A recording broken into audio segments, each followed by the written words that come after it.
Now, most people correctly think that a handheld jigsaw does its best work when it's cutting curves.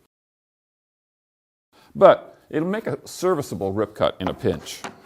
To make a rip cut with your jigsaw, you should choose an appropriate blade. You should avoid one that's narrow and made for scrolling.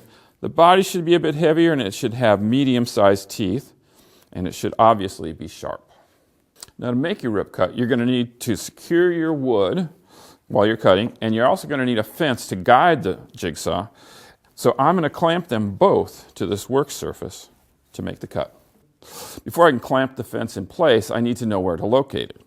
I figured that out by measuring the distance between the edge of the blade and the edge of the base. I take that measurement and use that to properly place the fence.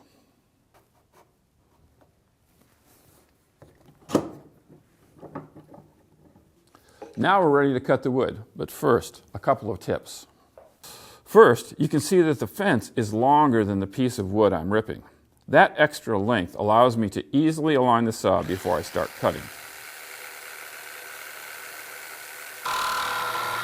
Second, look at my offhand. I'm using it to pull against the saw to keep a steady pressure against the fence.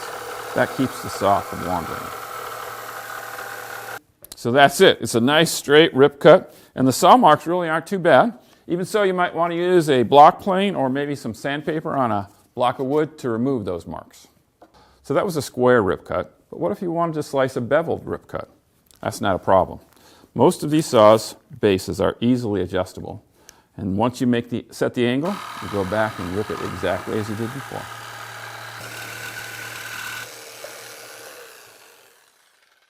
So that's it. I hope this simple tip is useful to you, and that it proved that ripping with a handheld jigsaw is a useful technique.